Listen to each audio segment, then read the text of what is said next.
Olá, garotada!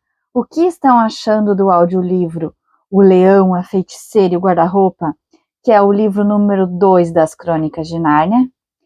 Aqui em casa adoramos todos os livros das Crônicas de Nárnia.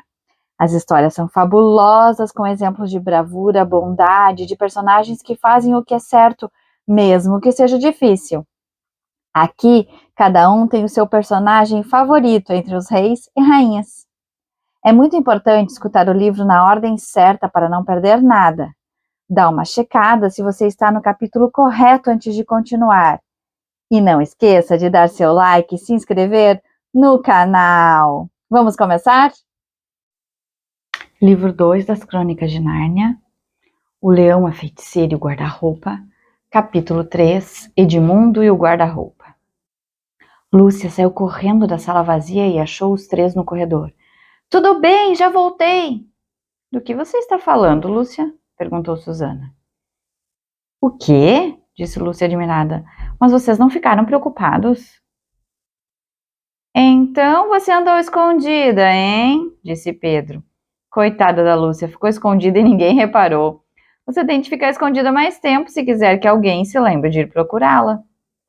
Mas eu estive fora por muitas horas, disse Lúcia. Os outros se entreolharam. Sua boba, disse Edmundo, batendo de leve na cabeça. Completamente boba. O que você está querendo dizer, Lu? Perguntou Pedro. Exatamente o que eu disse. Entrei no guarda-roupa logo depois do café. Fiquei fora muito tempo. Tomei chá. Aconteceram muitas outras coisas.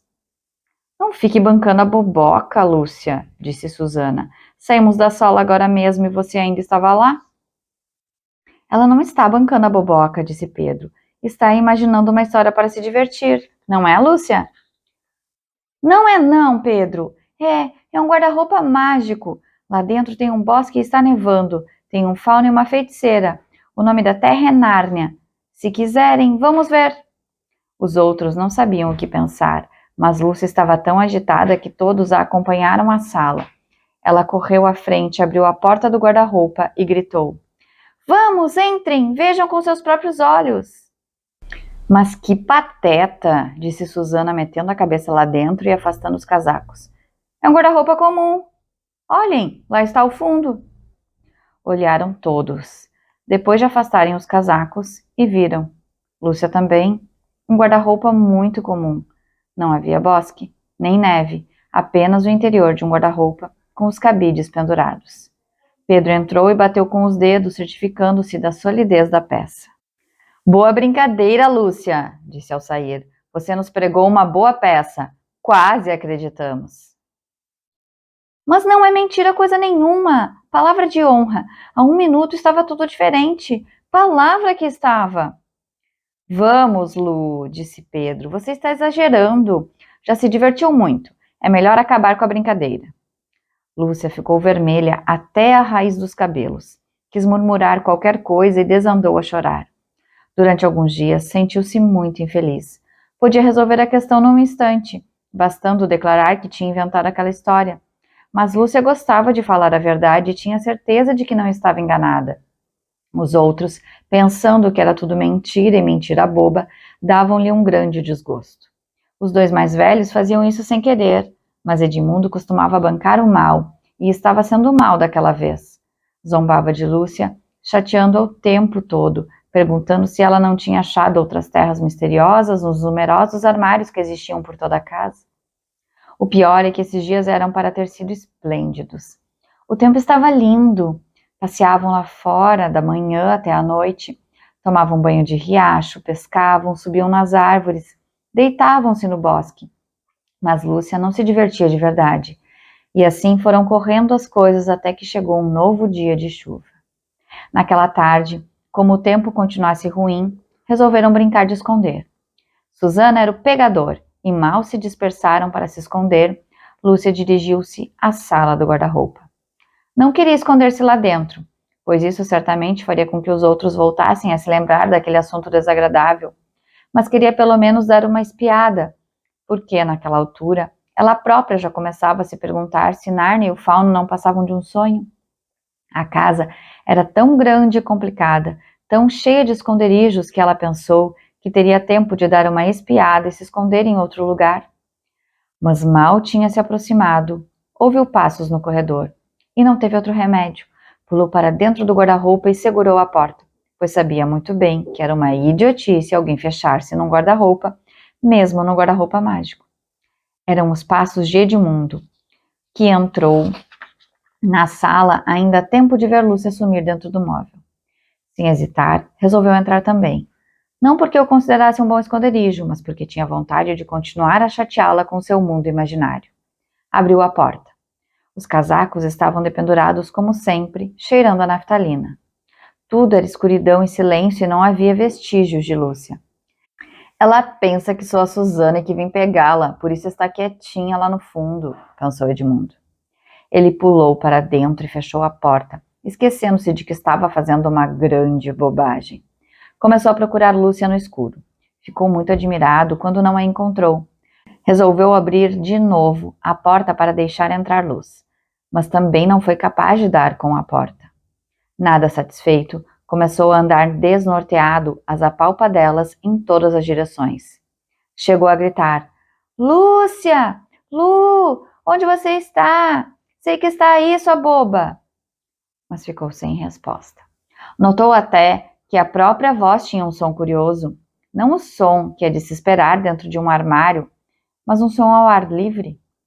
Observou também que de repente estava sentindo frio, depois viu uma luz. Graças a Deus, a porta se abriu sozinha. Esquecendo-se completamente de Lúcia, começou a andar em direção à luz, julgando ser a porta do guarda-roupa. Mas em vez de dar na sala vazia, ficou espantado ao passar da sombra de umas árvores grossas para uma clareira no meio de um bosque. Sentia sob os pés a neve dura, e havia neve também nos ramos.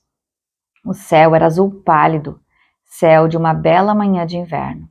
Na frente dele, entre os troncos, o sol nascia, vermelho e brilhante. Pairava uma calma enorme, como se ele fosse o único ser vivo naquela terra desconhecida. Nem sequer um passarinho ou um esquilo por entre as árvores. E o bosque estendia-se a perder de vista em todas as direções. Edmundo tiritava de frio. Lembrou-se então de que andava à procura de Lúcia. Lembrou-se também de que a tratara mal por causa desse país imaginário, que de imaginário nada tinha. Talvez ela estivesse ali por perto. Começou a gritar: Lúcia! Lúcia! Estou aqui também! O Edmundo! Mas ficou sem resposta. Deve estar zangada comigo, pensou. E embora não lhe agradasse muito reconhecer que procedera mal, também não lhe agradava nada estar sozinho naquele lugar estranho, deserto e frio. Gritou de novo: Lu, estou arrependido por não ter acreditado. Você tinha razão. Pode aparecer. Vamos fazer as pazes. Mas para si mesmo dizia: Isso é mesmo coisa de menina, embirrada num canto por aí, não querendo aceitar minhas desculpas? Olhou mais uma vez em volta e concluiu que o lugar não lhe despertava muita simpatia. Quase decidido a voltar, ouviu lá longe no bosque um tilintar de sinetas. Escutou com atenção. O som ia se aproximando cada vez mais, até que surgiu um trenó, puxado por duas renas. As renas eram do tamanho de um cavalinho, de pelo tão branco quanto a neve. Os chifres eram dourados e brilhavam ao sol. Os arreios, de couro escarlate, estavam cheios de sinetas. Conduzindo as renas, sentado no trenó, ia um anão forte que, em pé, não devia ter nem 1 metro de altura. Vestia peles de urso polar e trazia um capuz vermelho, de cuja ponta pendia uma grande borla dourada. Uma comprida barba cobria-lhe os joelhos, servindo-lhe de manta. Atrás dele, em lugar muito mais importante no meio do trenó, ia sentada uma criatura muitíssimo diferente. Uma grande dama, a maior mulher que Edmundo já vira. Estava também envolta em peles brancas até o pescoço e trazia na mão direita uma longa varinha dourada e uma coroa de ouro na cabeça. Seu rosto era branco, não apenas claro, branco como a neve, como papel, como açúcar. A boca se destacava, vermelhíssima. Era, apesar de tudo, um belo rosto, mas orgulhoso, frio, duro. Como era bonito o trenó aproximando-se, as sinetas tilintando, o anão estalando o chicote, a neve saltando dos lados. Alto! Disse a dama, e o anão deu um puxão tão forte que as renas quase caíram sentadas. Depois ficaram a morder os freios, arquejantes. No ar gelado, o bafo que lhe saía das narinas parecia fumaça. Ei, você! O que é você? Perguntou a dama, cravando os olhos em Edmundo. Meu nome é Edmundo, respondeu ele, meio atrapalhado. Não estava gostando nada do jeito dela. A dama franziu as sobrancelhas. É assim que você fala a uma rainha? Perdão, majestade, mas eu não sabia. Não conhece a rainha de Nárnia? Exclamou ela, mais severa. Pois vai passar a me conhecer daqui por diante. Repito, o que é você? Queira desculpar, majestade, não estou sabendo o que a senhora quer dizer. Eu ainda estou na escola, pelo menos estava. Agora estou de férias. E chegamos ao fim do 3º capítulo.